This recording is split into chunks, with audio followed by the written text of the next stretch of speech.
Well, last spring I studied abroad in Amsterdam, and it was a big shift from living in Pittsburgh for 2.5 years to actually living in Amsterdam. And I found that out. This is one of the first pictures I took, and there was a windmill outside my window in my apartment, and I knew I was in a much different place.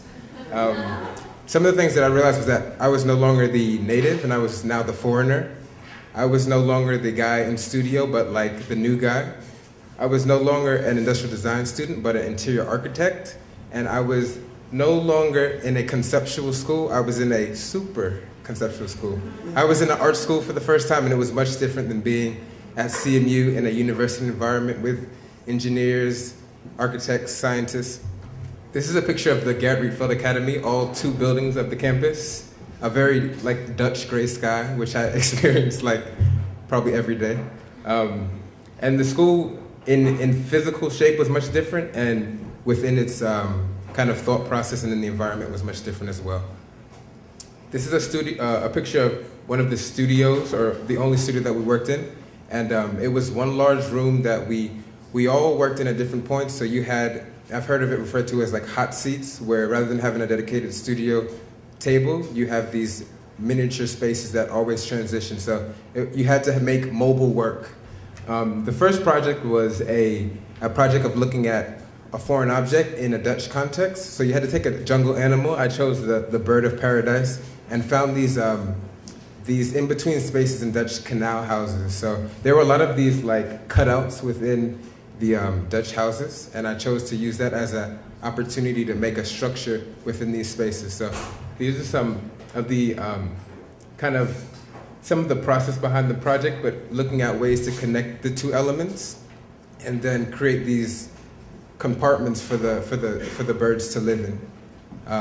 Once this was developed, I came to this solution where I had these somewhat hanging pieces between the structures. So it gave a bit of a jungle feel within the city, and it was the individual leaves themselves are based on the profile of it's so hard. This is based on the profile of the buildings and kind of translated. The next project was a sunglass shop that was meant for a European market. And the picture on the right is of some research I did while on a trip to Florence.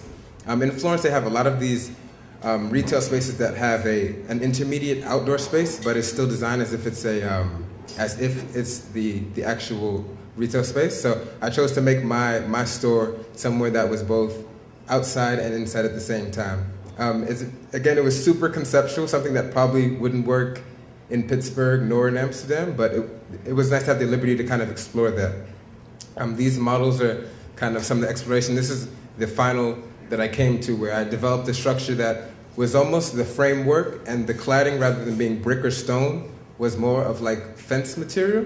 So you got the experience that you were outside, but you were within a structure. So it was kind of interesting to look at, I guess, somewhat of a smaller structure and see how that kind of translated.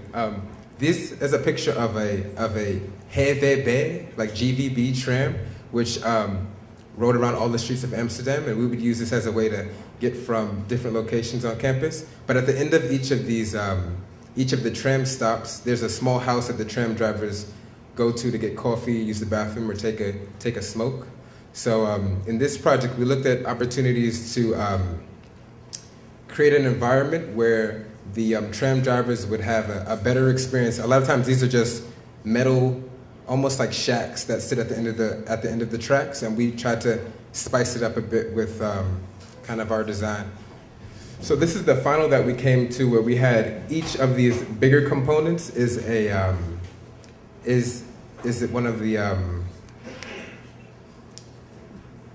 function of the space. I'm sorry.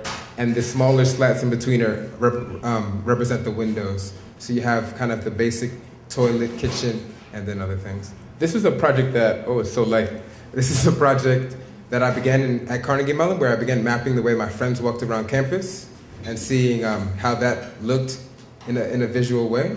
And when I got to Amsterdam, I had an opportunity to continue working on it. And I took these paths and then made an animation, and these are all screenshots of the animation, where I was able to see density patterns in the way that my friends were walking around. And it was kind of interesting to be in Amsterdam, but still working on CMU projects. I was kind of like still in this in-between space. And then from that, I developed a small exhibition where someone would walk in, see a green wall that says Carnegie Crossways, and behind that wall, see the projection of these moving data points, and kind of get like a different representation of the space that people occupy. So kind of somewhat decontextualizing the information, but at the same time adding another level to it. This last project was completely new for me because it was a movie project, which is something I hadn't done at CMU. So a friend of mine, we developed a set to replicate a portion of Amsterdam that we traveled a lot. It was called the Albert Kuip Markt, and it was a big market in the center of the city. And so we kind of made a movie about how the Albert Kuip Markt changed throughout the day. And so we developed a series of puppets, and we navigated ourselves with the video camera through the puppets. And the bottom three photos are actually screenshots of a movie that we made that we entered into a contest that was of about 300, 400 students in the city of Amsterdam.